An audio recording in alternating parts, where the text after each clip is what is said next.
Hi there, my name is Sylvia Warner, and I am the HOA president for Nameless Hollow in Leander, Texas.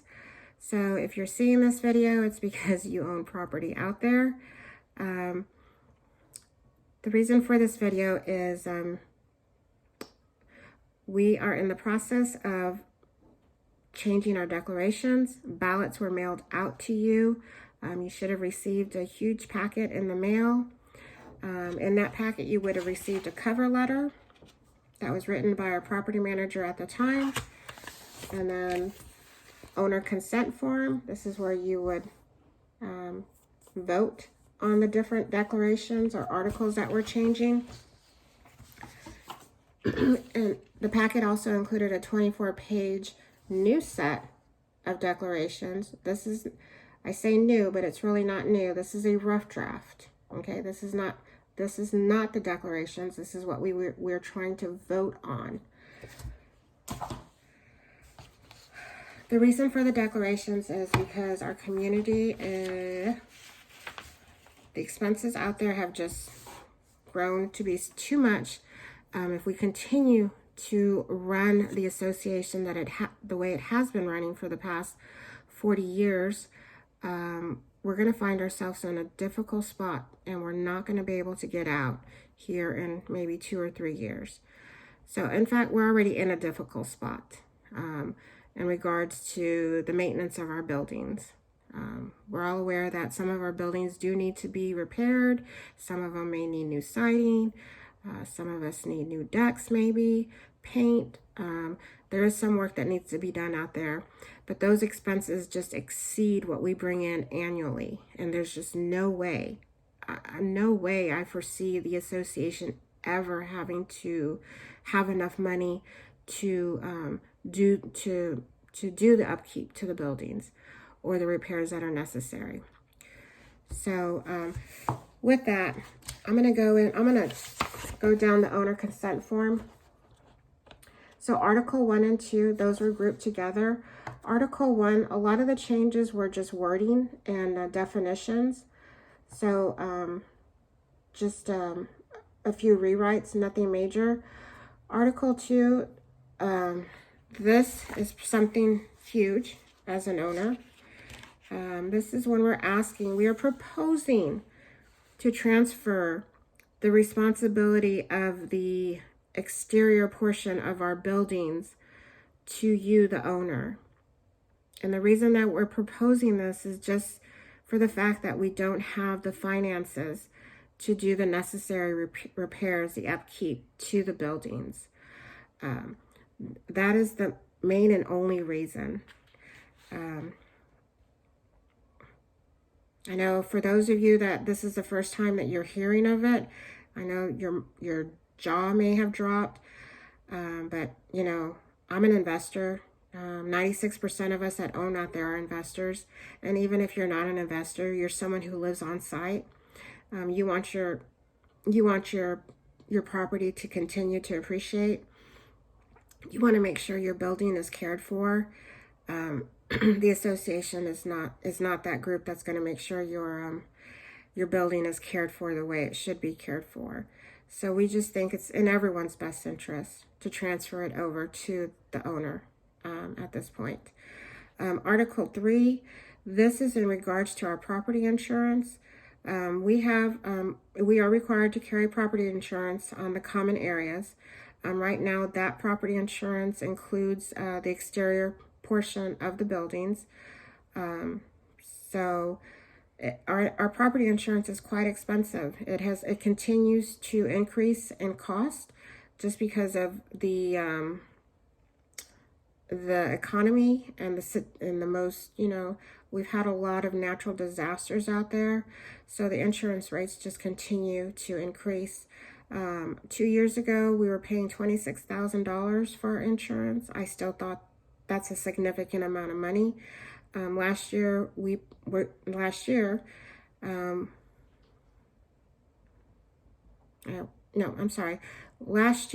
$26,000 for insurance.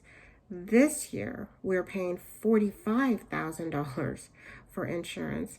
And then next year, the year 2025, our insurance is expected to increase by another 20%. So we're gonna be in the mid-50s next year in regards to property insurance. So that's a big chunk of money that, again, the association cannot. We can't afford these huge bills, unfortunately. So we're asking that, we're proposing that you, the owner, take over. Right now, we're only responsible to have insurance for the interior of our units. We're asking that the exterior portion be transferred to you in regards to insurance. Article 4, this is talking about special assessments. Right now, we are allowed to do a special assessment, an annual special assessment, up to 5%. We are asking for this to change from 5% to 10%.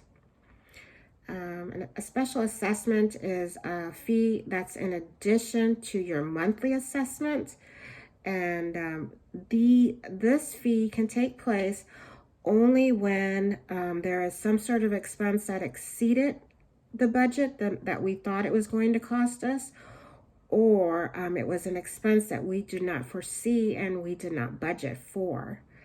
So we're proposing for it to change from 5 to 10%. The percentage is based off of our annual collection of dues. So annually we collect about $221,000 a year. So 10% of that is $22,000. We have 70 units out there. You divide that 22,000 by 70 units, and I believe it's $314. So if we were to have a special assessment, you would have to pay an additional $314. All right, to cover whatever expense that we are trying to pay. Article 5, this is a big one. We are proposing some big changes here, and this is actually, when I joined the board, I joined for a few reasons, and one of them was the trash. I discovered how much we were paying for the trash, and we cannot afford to give the trash away any longer. Our trash bill runs us anywhere between $24,000 to $36,000 a year. We are under contract with Waste Connections until August of 2025. So we are proposing that the trash be transferred to us, the owner, initially. Okay, because like I mentioned, we are under obligation. We have a contract with Waste Connections, so we want to honor this contract. So if this declaration or this article does pass, what will happen is you will receive your monthly assessment, and you will also receive a bill for the trash. So we're thinking the trash bill is going to be about anywhere between $40 to $70 a month. Now, for those of us who are landlords and you have tenants, you are welcome to transfer that trash bill payment that you're making to your tenants. You have every right to do that. It's your choice to do that. Now, that's one way. The second way is we will be able to go to residential bins once we honor our contract with Waste Connections, and when we're done with that contract, what will happen is the board will we will designate who the trash provider will be for the neighborhood, okay, and the tenant will then sign up with that trash provider, and the bill will go to them directly. So that's what we're looking to do. Eventually, we will not be paying for the trash if you're a landlord. The bill will just go directly to your tenant, just like their electric bill does. I know whenever we get a new tenant, they say, who's the electric carrier? You say it's PEC. You call them up and set up an account with them directly. Same thing with the trash. That's Article 5, water. Yes, we do have a well on the property. It supplies water to the community. That water is not free by no means. Just because it's coming from the ground, there's a lot of upkeep that well requires. We have to have a licensed water specialist on staff who comes and checks on the well, who works with the TCEQ, who regulates the well, who fills out reports for us. When water needs to be tested, he's there getting it tested, or he's meeting with the state employee of the TCEQ to make sure that's getting done. He's making sure our booster pump is in good shape. That individual, we pay him $24,000 annually. He's not cheap, but he is a licensed water provider, and we have to have someone licensed. So we don't have water meters installed, as you are aware, but we do have an option, because our community does not have water meters, to use something called allocated billing. Allocated billing is regulated by the PUCT. PUCT stands for the Public Utility Commission. So if this article passes, what will happen is we will make contact with the PUCT. They will ask us a few questions about the property. They will determine how much we are to charge for the water, okay? The billing will be handled by a third-party vendor. This is what they do. They send out billing for associations that are doing allocated billing. So we start offsetting the expense of the well by having our tenants pay for the water. So by no means is it, my water bill can range anywhere between $40 to $120 a month. But we are a family of 4, and we have an irrigation system on my property, so I don't know how much the water bill is going to be, but what I will tell you is I'm guessing it's going to be between $40 and $60. That's my guess. Also, wastewater, we are on septics out there. That also costs money to maintain. We need to be able to offset some of these expenses. These services that we provide to the community, we need to stop giving them away, okay? Because as a result of us giving these services away for years, decades. I mean, I don't know. I've owned out there for 13 years. So I know it's been at least 13 years for me.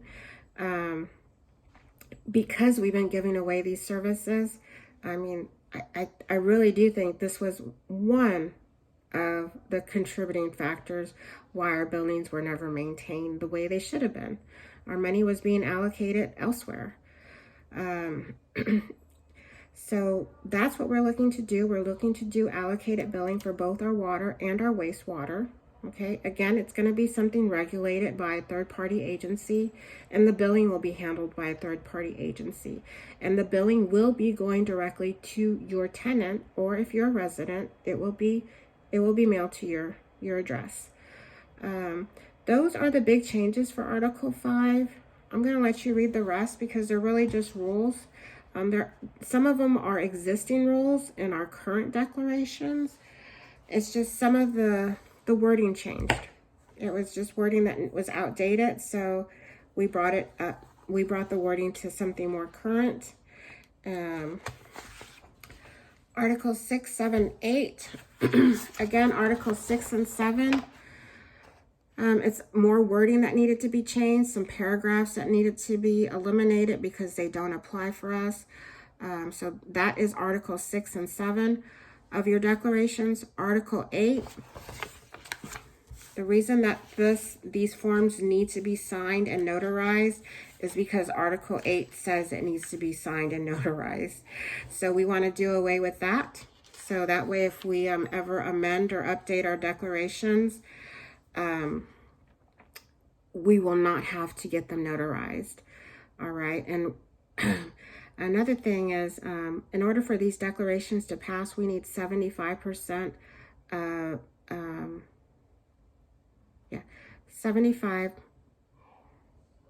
75% out of 70 units to vote for them. So what is that? That's 53 units. So we need 53 units to say, yes, I'm in favor for these amendments, to get these declarations to pass and get them updated. But current law only says we now only need 67%. But because our current declarations say 75%, we need to get that changed also. So that's what Article 8 is about.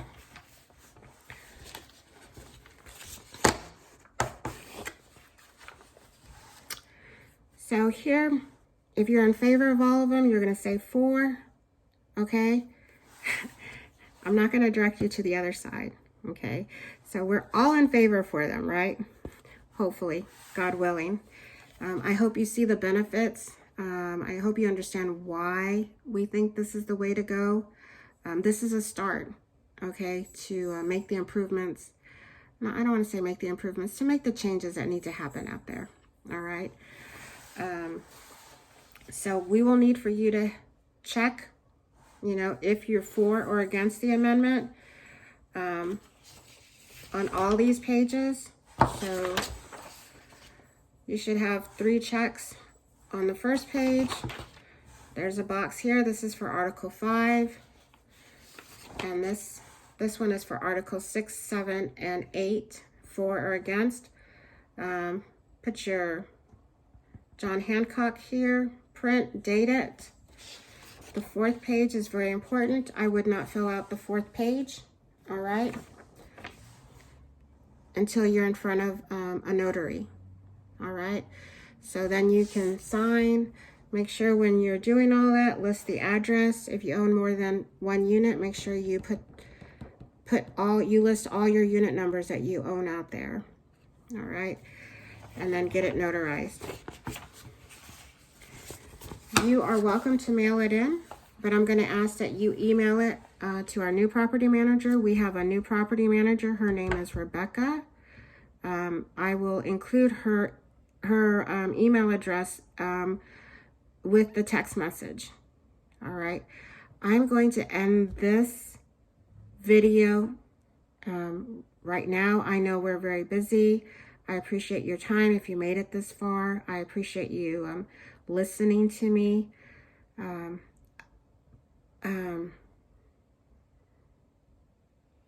Owners, I cannot express how important these declarations are to the community, okay? We have some, we need to start taking care of this community, all right? That well is a lot of money to have to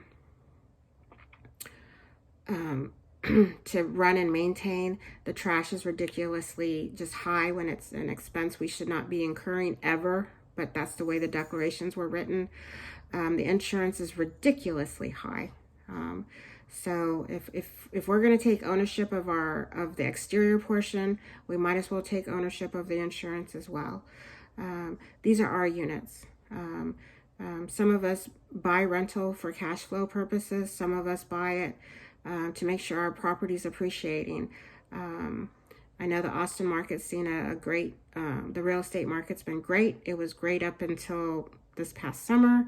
I'm sure it will get back to being great again here in a year or two, God willing. We want to make sure our properties are going to continue to appreciate when the real estate market turns around. Let's give this a chance, people, please. Trash and water is something we don't need to be giving away. I know it's great to, when we're listing our units, it's great to say, hey, free water, free trash. But you know what? If our tenants aren't paying for it, guess who's paying for it? It's us and our monthly assessments. I've been asked, hey, Sylvia, since we're taking a lot of the burden off the association, do you think our dues are going to drop? You know what? There's a possibility. I mean, anything is possible, right? I would love for our dues to drop, okay? If we can get these changed, that would definitely be a start. So, again, please get them turned in. The deadline is October 31st.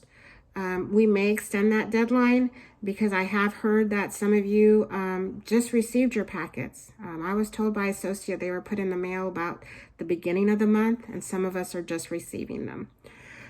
So thank you again for your time. Again, look for the Rebecca's email in your text, and please get these forms notarized, turned in. I appreciate everyone's time. You have a great evening.